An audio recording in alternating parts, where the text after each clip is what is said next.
I know you're in the Virginia area, caller. So you do know that there will be a march going on with protests where the youth, people from all over, I know some people from Kentucky are coming in. They're going to support my brother Mosiah Fit and the Urban Defense Task Force. And they're going to be coming out to march from the African Museum at the Smithsonian Institute to the Washington Monument and create a human red, black, and green flag. So if you would like to come up, you're more than welcome. But go ahead, brother J. Rich. All right, cool. Oh man, no man, I think he hit it on the head, man. We need to focus, man. Get everything right, man. Life in balance, man. You get yourself right mentally, physically, spiritually. You know what I mean? And focus, like you said, man. We need people in place, man, because when we start talking about, you know what I mean, reparations, I'm gonna be honest, man. I don't want to sit down and watch no TV program, you know what I mean, of Oprah telling me what reparations should be. I don't want to hear it. You know what I mean? You're a billionaire. You know, not only you're a billionaire, you've put out, you know what I mean, too many derogatory programs, you know, tearing down the black man for me to sit back and listen to you tell me about reparations. When it comes down to hold on, Jay Rich.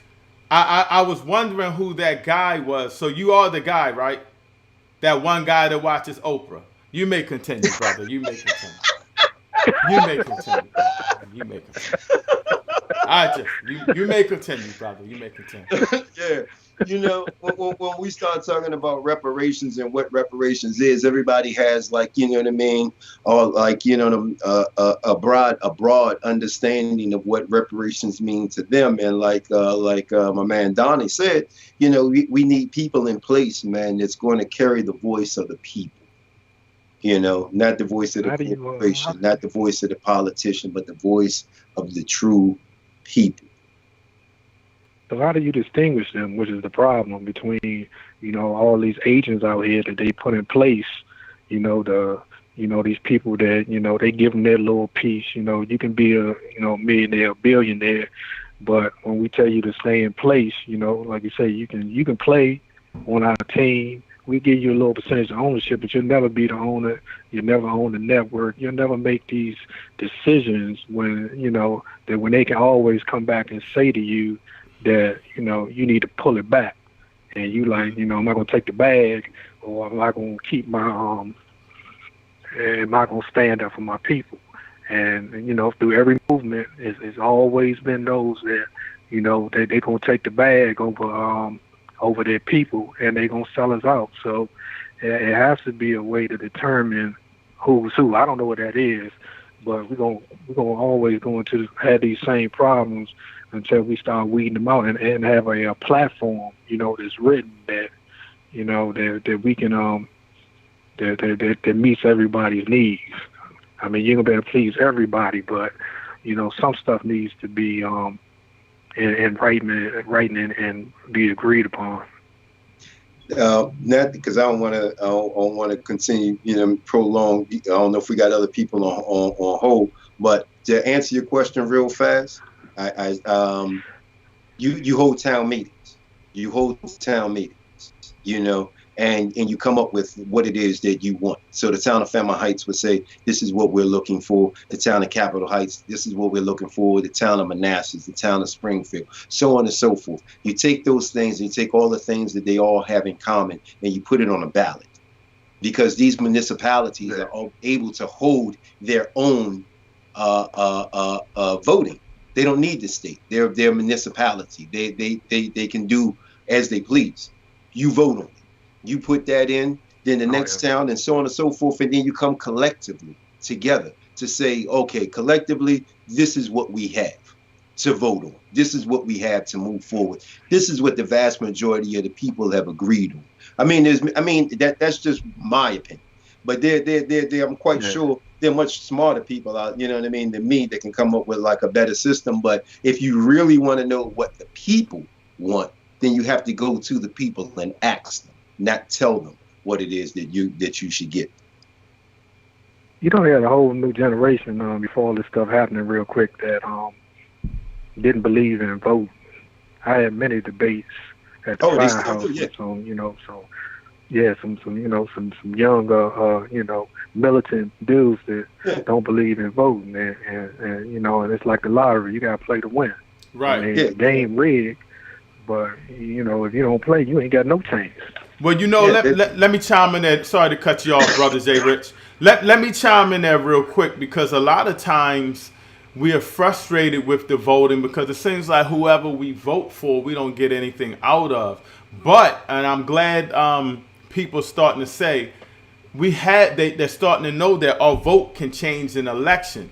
And we have to do what the Jewish community does, with the white community and all these other communities, the Asian community, the Hispanic community. We have to demand things for our vote. And if you don't give it to us, you out of there at your next turn. And I think that if we start applying that, and again, I was talking about Dr. Clark Anderson earlier, and that's what he preaches. We got to start fighting that, getting in that race, for economic power. And the way you do that is to use your vote to get something. And again, the word for the day is pacifying, Jay Rich. Instead of not getting little things, let's get the whole pie.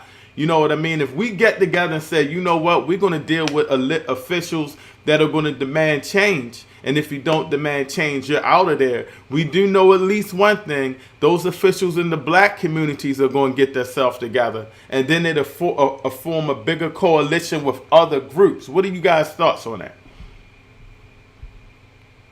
Yeah, I think we all need to use technology, which is going to really change the world and it's going to make the difference with the voting because, they still manipulate the vote and they got all these things in place. But we as, as the, the lower people out here, not the 1%, need to figure out ways to circumvent them stealing our votes. So I'm gonna give you something that I thought of, and I don't know how to do it, but somebody need to do it and come up with a way where to do what they won't do. They won't make voting easy for nobody. They got all these lines, they do all this stuff. They say the mail-in ballot process is rigged. They won't make it easier. Like I believe I looked this up years ago because I had an idea. Like, why don't they do it just like an ATM card? Everybody go to the ATM, boom, you punch it in. It's all computers.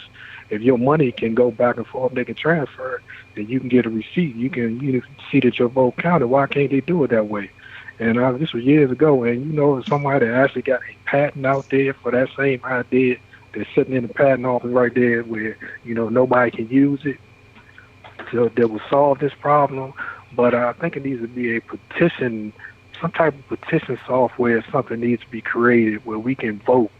And that's how you get them numbers together for the petition where, everybody get a number. You put your card in a number like your membership. Everybody voting what the issue is. You can go to these elected officials and say, I got 100,000 people confirmed that vote yeah or nay. These are issues. But until we get that, they're going to keep, circumventing our votes as best they can. So it got to be a way, and I know the technology is finally catching up to there should be a way to do this, but I think it needs to be a movement to put this type of thing in place because you got to get off this YouTube, the social media, all this stuff that they're using against us. Like when you got on there and your thing keep clicking out. I had to click on and off on this live stream because YouTube keep, fizzing your live stream out because when you start speaking some truth, they start shutting you up. And I've always seen other people, this is my really first time calling anybody's YouTube show, but I've seen them always complain about that. So it got to be a way that somebody do a platform where you can speak truth without, them cutting you off or like they did Farrakhan, supposed to be tomorrow. They had some black, supposed to be black, never sold something network where he was supposed to be speaking. And, community got together and said that wasn't going to happen, and they cut him right off like that. So they going to take your voices out every kind of way they can unless we get out the system. So somebody got to create that, something that, like I said, that everybody can see and look online and see my vote right here, and it was counted. I got a number. So I think that's my solution to the problem.